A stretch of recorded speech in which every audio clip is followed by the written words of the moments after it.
Jumpa aja mak, jumpa bapa, jumpa abang, jumpa kakak, jumpa adik dalam keluarga, berlakulah dan namakan elemen kurang ajar. Misalnya mak memanggil kita tak menjawab, kurang ajar. Misalnya mak memanggil kita lambat menjawab, kurang ajar. Misalnya mak memanggil kita, mak panggil kita, Hasan, ya, apa? Jawapan itu jawapan kurang ajar. Jawapan anak durhaka. Jawapan anak yang mungkin di hadapannya nanti bila bertemu dengan Allah tertutup pintu syurga bagi dia. Atau tuan-tuan, alah saya panggil. Apa lagi mak? Apa lagi? Itu kurang ajar.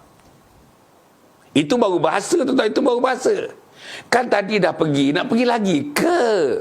Kurang ajar. Suruhlah Din tu pergi, suruh Din tu. Asyik kita aja pergi. Din, kan Din tu, nampak Din tu. Masih tidur lagi Din tu. Begitu cakap dengan mak, kurang ajar. Ada tak tuan-tuan anak-anak kita yang mempamerkan kata-kata yang sedemikian? Pasti ada. Pasti ada. Anak kita yang mak bercakap dengan dia menggiling kepala je, giling. Kurang ajar. Bercakap dengan mak tak pandang muka mak, kurang ajar. Bercakap dengan bayah tak pandang muka ayah, kurang ajar. Bercakap dengan ayah tapi tidak memandang matanya, tidak memandang perkataannya, tidak mengangguk-anggukkan, menandakan kita faham apa instruksinya, apa perintahnya, apa arahannya, kurang ajar. Saudara, kita pula memendekkan. Ayah masih nak bercakap lagi, mak dah bercakap lagi, kita nak caw dah tuan-tuan. Kita nak lari daripada dia. Kurang ajar. Besar lagi kurang ajarnya itu. Kita nampak menunjukkan memek muka yang kita tak redha dengan nasihatnya. Kurang ajar.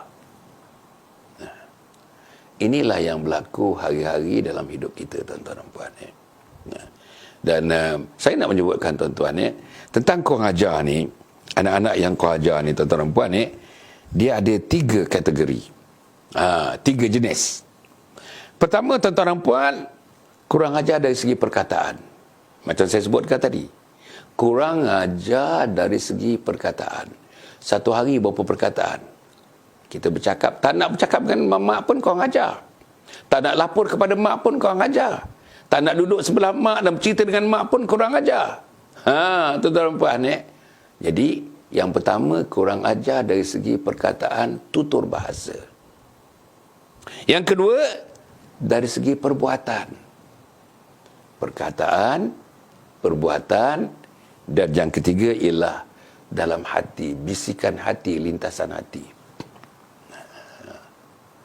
Apa dia tuan-tuan? Apa dia? Perkataan, perbuatan, dan lintasan dalam hati. 3-3 ini adalah merupakan tempat-tempat sumber di mana berlakunya kurang ajar terhadap mak bapak. Tuan-tuan semak satu persatu anak-anak kita. Anak-anak kita semak satu persatu berlaku tak dalam keluarga yang saya katakan kurang ajar dari segi perkataan, pertuturan, kurang ajar dari segi perbuatan, dan kurang ajar dari segi lintasan dalam hati ini. Ambil perkataan.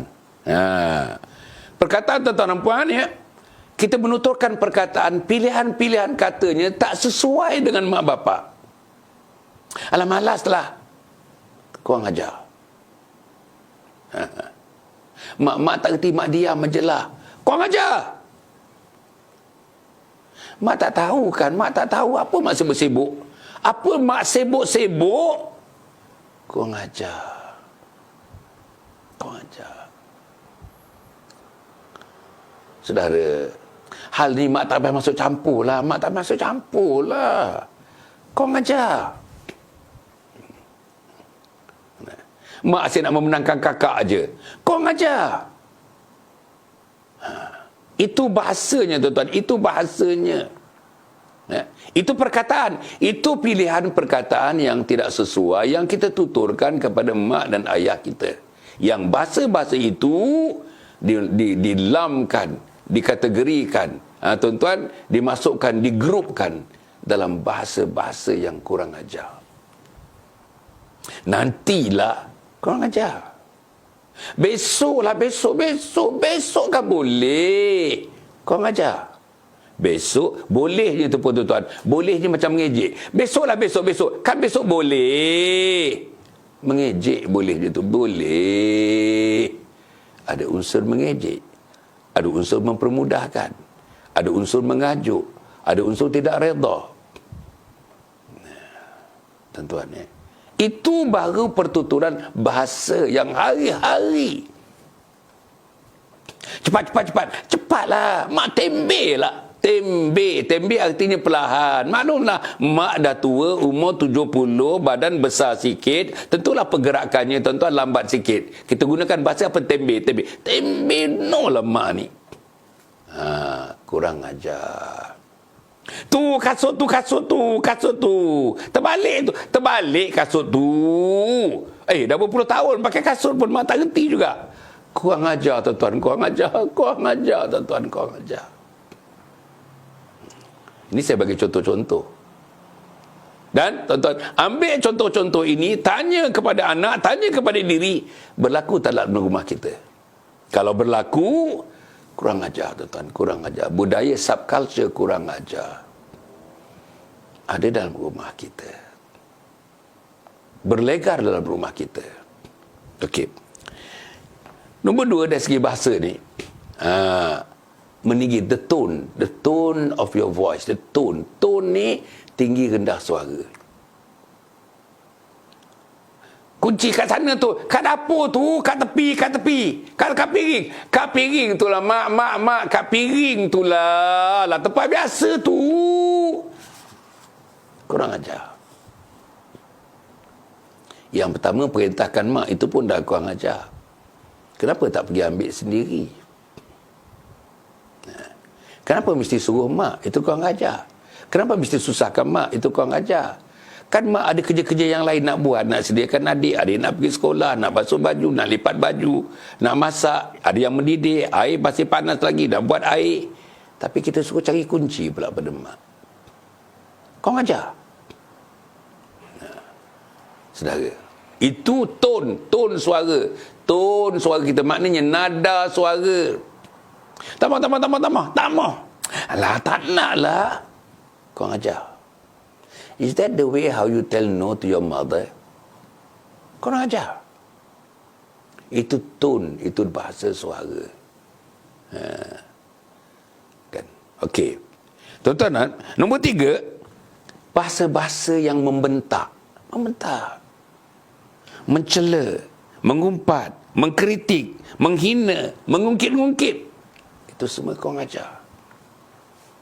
Kurang ajar tuan-tuan, itu kurang ajar. Itu dari segi bahasa, pertuturan, perkataan, ucapan, kalimat-kalimat yang keluar daripada mulut kita.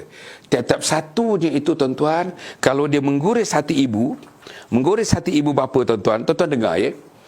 Hadis Nabi Muhammad SAW menyebutkan, tangisan kedua ibu bapa termasuk kedurhakaan yang sangat besar.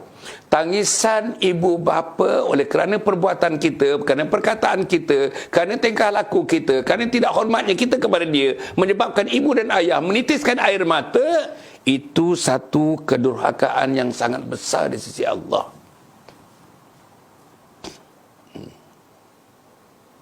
Do not make your mother, your father cry. Don't make them cry. Jangan bagi dia menangis kerana perbuatan kita. Tuan-tuan ya. Kemudian disebutkan tuan-tuan tadi dari segi perkataan. Saya nak ringkaskan. Yang kedua dari segi perbuatan. Perbuatan, kita tak layan mak bapak kita. Mak bapak duduk sorang-sorang termenung. Kita balik kerja dan ada masa, apa salahnya kita minum dengan dia? Tapi kita tak terpanggil pun, tak terlintas dalam kepala pun, kita balik kerja, nak rehat-rehat, nak minum-minum, air kopi dah disediakan. Isteri pula tuan-tuan, sediakan air kopi, kita balik dengan goreng pisang untuk kita aja. Ayah ada nun di sebelah tu, duduk menung-menung. Kenapa tak ada satu lagi cawan untuk ayah? Kenapa tak ada satu lagi tambahan, satu lagi, dua kali ketul pisang untuk ayah, goreng pisang untuk ayah?